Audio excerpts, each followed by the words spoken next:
Bem-vindos a mais uma conversa aqui no nosso espaço. Hoje o papo é sobre um exame que, nossa, marca demais a vida de quem faz medicina. O USMLE Step 1. Oi, pessoal. É isso mesmo. A gente pegou um guia bem informativo, sabe? E a ideia é fazer uma exploração detalhada, tentar desmistificar mesmo essa prova tão importante. Exato. Tirar um pouco daquele peso, né? Pois é. Vamos direto ao assunto? Muita gente vê o Step 1 como, sei lá, um monstro, né? Especialmente pensando no modelo americano de formação. Sim, a fama precede. Mas o que a gente quer mostrar aqui é que, olha, com a estratégia certa, informação boa e, claro, preparo adequado, é um desafio super gerenciável. Fundamental na jornada médica, sem dúvida, mas gerenciável. Perfeitamente colocado. Em essência, o USMLE Step 1 é uma prova de computador, sabe? Múltipla escolha. Certo. E o comum, lá nos Estados Unidos, é o pessoal fazer depois dos 2 primeiros anos da faculdade. Aqueles anos focados mais nas ciências básicas. A base de tudo. Isso. O objetivo é ver se o estudante não só decorou, mas se ele realmente entende e consegue aplicar os conceitos, né? E o volume de matéria é, assim, impressionante. Cobre muita coisa. Anatomia, ciências comportamentais, bioquímica, micropato, fármaco, fisiologia. A lista é longa. E continua, né? Tem genética, imunonutrição, biologia molecular e celular, até epidemiobiostatística, ética médica. Caramba, é basicamente um raio-x completo das ciências básicas dos primeiros anos. Exato. É a base mesmo, onde o conhecimento clínico vai ser construído depois. Mas talvez o ponto mais definidor do Step 1 seja o formato das questões, as vinhetas clínicas. Vinhetas clínicas. O que seria isso, exatamente? Isso é chave. O exame raramente vai te perguntar um fato isolado de bioquímica, tipo, qual a enzima X? Não. Ele te dá um cenário clínico curto, um casinho, sabe? E a pergunta exige que você use o conhecimento da ciência básica para interpretar aquilo, para chegar num diagnóstico provável, entender o mecanismo da doença, prever o efeito de um remédio. Ah, entendi. Testa a aplicação mesmo. Exatamente. É a aplicação clínica do conhecimento básico. Isso muda o jeito de estudar. Imagino que sim. Não é só decorar. Tem que raciocinar clinicamente desde o começo. E a estrutura no dia? É um dia longo, né? Pelo que a gente viu. É uma maratona, mental e física, viu? A prova é dividida em 7 blocos. 7 blocos. 7. Cada um dura 60 minutos e dentro de cada bloco são 40 questões de múltipla escolha. Nossa Senhora, fazendo as contas, 280 questões no dia. Exato, 280. E, curiosidade, antes de 2016 eram 46 questões por bloco. Deram uma ajustada, um tempinho a mais por questão. 7 horas de prova, praticamente. E os intervalos, como funcionam? Porque não é para aguentar. Fundamentais. Oficialmente, você tem 45 minutos de intervalo no total, para distribuir como quiser entre os blocos. Ok, 45 minutos. Mas, olha que interessante, tem uma dica prática boa aí. No comecinho da prova tem um tutorial, opcional, de 15 minutos, para ensinar a usar o sistema. Ah, sim. Quem já treinou antes, e é super recomendado fazer isso no site do USMLE, pode pular esse tutorial. E aí esses 15 minutos... vão para o intervalo. Exato, somam aos 45, aí você fica com 1 hora de intervalo total. 1 hora? Nossa, isso faz uma diferença enorme num dia desses. Boa estratégia, então, treinar antes no software e garantir esse tempo extra. Com certeza. E tem mais sobre tempo. Se você termina um bloco antes dos 60 minutos... o tempo que sobra acumula. Isso mesmo. O tempo não usado naquele bloco é adicionado ao seu tempo total de intervalo. Dá uma flexibilidade para quem tem um ritmo bom, pode fazer pausas maiores ou mais frequentes. Bem pensado isso. Falando no ambiente da prova, ela acontece nos Prometric Centers. O material que a gente analisou descreve esses lugares como desconfortáveis e estéreis. Isso pode pesar na ansiedade, né? Um lugar frio assim. A descrição é meio dura, mas reflete um pouco a realidade desses centros de teste, né? São ambientes super controlados, silenciosos, funcionais, zero aconchego. A ideia é minimizar a distração e garantir a segurança, Pode parecer meio intimidante no começo, sim. Mas olha, é importante separar o lugar da experiência intelectual. Como assim? A prova em si, o desafio de aplicar o que você sabe sob pressão, isso pode ser visto até como algo estimulante, uma superação. Se você focar no desafio, na sua capacidade, a experiência pode ser positiva. Não deixar o ambiente te abalar, sabe? Entendi. Focar no desafio interno, não no externo. Boa perspectiva. Mas ainda assim, por que tanto peso em cima do Step 1? Qual é a real importância dele? A relevância dele aparece em várias frentes, sabe? Para as faculdades, primeiro, os resultados gerais dos alunos são um termômetro. Mostram se o ensino das básicas está bom, se o currículo funciona. Ok, avaliação institucional. Isso, para o estudante, individualmente, é uma baita ferramenta de autoavaliação. Dá um mapa de como ele está nos fundamentos da medicina. Mas, assim, o que gera mais ansiedade mesmo é o peso dele na seleção para residência médica nos Estados Unidos, o famoso matching. Ah, o matching. Aquele processo para conseguir vaga de especialista nos hospitais americanos, certo? Exatamente. É um sistema complexo que cruza a preferência do candidato com a do programa de residência e, historicamente, a nota do Step 1 era um dos fatores mais importantes, às vezes o mais importante mesmo, para filtrar os milhares de candidatos. Uma nota alta abria muitas portas. Entendi. Mesmo que tenha mudado para aprovado e reprovado recentemente, né? Acho que a fonte que a gente usou era de antes disso. Parece que sim. A discussão aqui está focada na importância histórica da nota numérica, mas é bom saber que o sistema atual é pass-fail para quem fez a prova a partir de janeiro de 2022. Mas a pressão histórica foi enorme. Com certeza. E isso leva a uma questão delicada, a busca pela nota média. Muita gente fica obcecada qual é a média para dermato, qual para neurocirurgia. Isso ajuda ou atrapalha? Olha, esse é um ponto crucial. É normal querer referência, claro, mas focar demais em número, preciso tirar X para conseguir Y, pode ser ruim. Por quê? Porque a energia que você gasta monitorando média, se comparando, seria muito melhor investida em dominar o conteúdo de verdade, em ter uma estratégia de estudo boa. Essa pressão pelo número pode gerar uma ansiedade que paralisa, que atrapalha o aprendizado. Mas sendo realista, como lidar com a pressão sabendo que os programas usavam sim essas notas? Não dá para simplesmente ignorar ou dá? Não é ignorar a realidade, é direcionar o foco. A meta principal tem que ser construir a base de conhecimento mais sólida possível e aprender a aplicar isso no formato da prova. Isso, por si só, já vai te levar ao melhor resultado que você pode ter. Entendi. Claro, tem que ter noção dos requisitos, da competição, mas ficar obcecado com a nota-alvo não ajuda a responder melhor na hora H. O foco tem que ser no processo.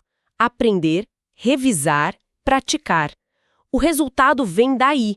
A mentalidade tem que ser de crescimento, de domínio, não de caçar número. Focar no processo, no aprendizado consistente, faz todo sentido. E falando em processo, quando é a hora certa para começar a se preocupar e a estudar especificamente para o Step 1? Essa deve ser a dúvida número 1 da galera, né? Olha, a recomendação, assim, baseada na experiência geral, é bem clara. Durante o primeiro ano da faculdade, o foco não deve ser o Step 1. Não? Por quê? Porque esse primeiro ano é fundamental para outra coisa, talvez até mais importante: aprender a aprender no ritmo da medicina. Desenvolver a habilidade de estudo, criar rotina de leitura, se acostumar com a linguagem médica e, essencial, construir hábitos de vida saudáveis. Sono, comida, exercício, estresse são as fundações. As fundações. Isso. Tentar acelerar e já pensar no Step 1 no primeiro ano pode prejudicar essa base. Entendi. Então o primeiro ano é para sentar os tijolos mesmo, aprender a estudar medicina, se cuidar e absorver o básico do básico, sem a pilha extra da prova. Preparar o terreno. Exatamente. Preparar o terreno físico, mental e acadêmico. Aí sim, a partir do começo do segundo ano, fica mais apropriado, mais produtivo, começar a pensar no Step 1 de forma concreta. É a hora de começar a pesquisar recurso, entender logística. Isso, e montar um esboço de cronograma que se encaixe com as matérias do segundo ano. E como seria um cronograma típico, pensando nesse modelo americano que a gente está usando de base? Claro que pode variar, né? Sim, varia, mas um modelo comum seria assim. Lá por fevereiro do segundo ano, o estudo para o Step 1 começa a entrar na rotina, meio que junto com as aulas normais. Certo, conciliando. Aí, março costuma ser uma transição. As provas finais das matérias do segundo ano, os Shelf Exams, lá nos Estados Unidos, vão acabando e o foco vira quase todo para o Step 1. Ok. Abril, para muita gente, é o mês do estudo intensivo, o Dedicated Period. Pode ser de 2 a 6 semanas, depende da faculdade, onde o estudante só estuda para isso. Dedicação total. Total. E aí, consequentemente, maio acaba sendo um mês que a maioria faz a prova. Entendi a linha do tempo. E a questão dos recursos de estudo? O material que a gente viu fala de uma avalanche de opções. Livro, vídeo, flashcard, banco de questão.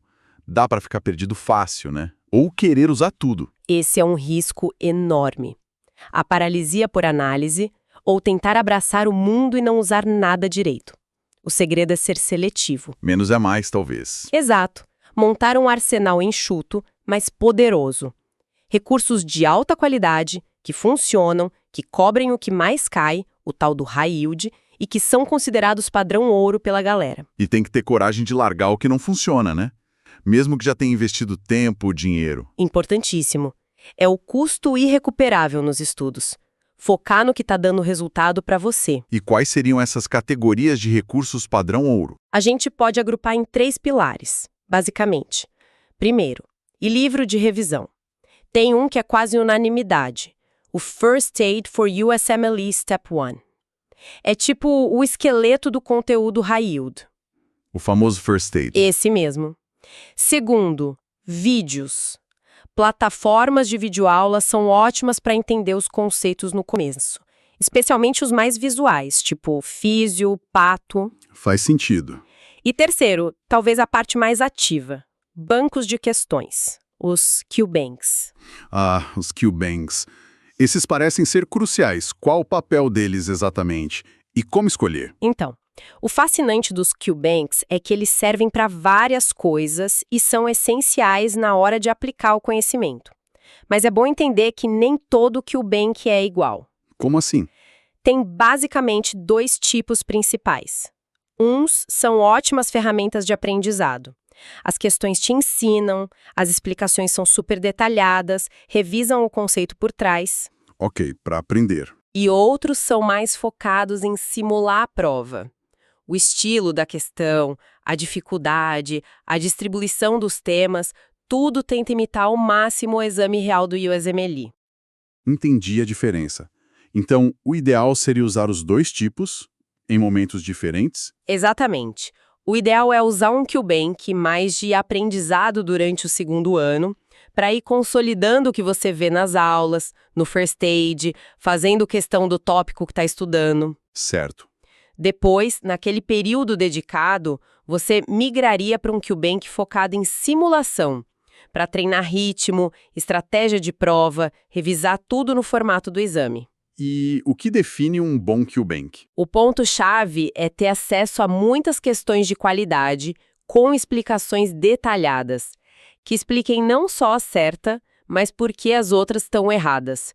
E a integração ajuda demais. Se o QBank conecta com resumo, flashcard, referência no First Aid, nossa, a revisão fica muito mais eficiente. E falando nesse tipo de preparação integrada e completa, se alguém é estudante e quer se preparar de verdade, entra agora em medicob.com.br, baixa o app e aproveita o maior banco de questões do Brasil com provas anteriores de todas as instituições, questões comentadas, resumos práticos, aulas completas e flashcards prontos para revisar onde quiser. Nossa, ter tudo isso integrado facilita muito a vida. Fundamental ter essas ferramentas bem organizadas e integradas, como você falou. Com os recursos na mão, a próxima dúvida é: como transformar isso em aprendizado de verdade? Na prática, como estudar de forma eficaz? Olha, uma estratégia central, que o material que a gente viu também reforça, é dar uma atenção especial para as matérias do segundo ano. Patologia, farmacologia, microbiologia.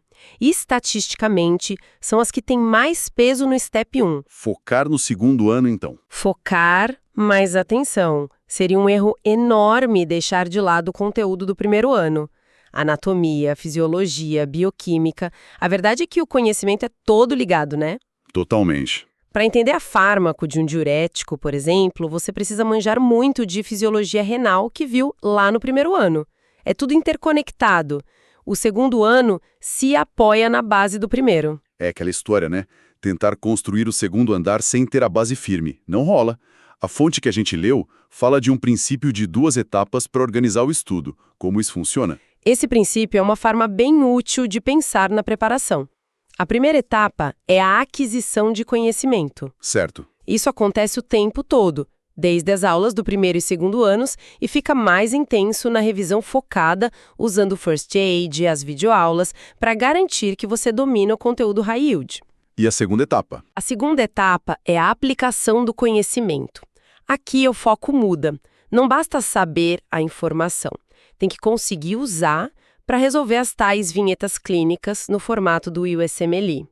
É aqui que os Q-Banks brilham. Como seria um exemplo prático dessa aplicação? Não é só fazer questão atrás de questão, imagino. Não mesmo, ótima pergunta. Aplicação eficaz não é só quantidade. Por exemplo, você errou uma questão sobre doença cardíaca. Aí você não só lê a explicação. Você volta no First Aid ou no vídeo de patocárdio, revisa aquele tópico. Tenta entender por que errou. Foi falta de conhecimento? Interpretou mal a vinheta? A analisar o erro. Exato. E talvez até criar um flashcard daquele ponto fraco. É um ciclo ativo. Aprende, testa, analisa o erro, reforça, testa de novo. Fazer questão sem essa análise crítica, sem conectar com a base, acaba sendo bem menos produtivo. Entendi. É um processo ativo mesmo, de ir diagnosticando as próprias falhas e reforçando onde precisa. Então, depois de escolher os recursos, o passo é encaixar tudo isso num cronograma. Precisamente, um cronograma bem feito é essencial. Tem que ter tempo para aquisição-revisão etapa 1 e para prática intensiva e análise de questão etapa 2. Equilibrar as 2 etapas. Isso. E uma parte importante da etapa 2 é gastar tempo entendendo a linguagem das questões do USMLE. Como achar informação-chave na vinheta, como identificar os distratores, aquelas alternativas erradas, mas que parecem certas, qual raciocínio que a banca espera. Isso também se aprende com prática focada e análise. Excelente. Nossa, quanta informação. Cobrimos bastante coisa. Vamos fazer uma recapitulação rápida dos pontos principais para quem está ouvindo? Vamos lá? Perfeito. Começamos definindo o USMLE Step 1. Prova de múltipla escolha, no computador, focada nas ciências básicas dos 2 primeiros anos, mas com muita ênfase na aplicação clínica, nas vinhetas. Vimos a importância dele em várias frentes. Avaliação para a faculdade, autoavaliação para o aluno e, historicamente, um peso grande na seleção para residência nos Estados Unidos, o tal do matching. E falamos da importância de focar no processo de aprender e na estratégia, não só na nota. Discutimos o quando começar. A dica forte é não pirar com o Step 1 no primeiro ano, usar esse tempo para construir a base de estudo e hábitos saudáveis. O planejamento e o estudo mesmo começam no segundo ano. Falamos dos recursos.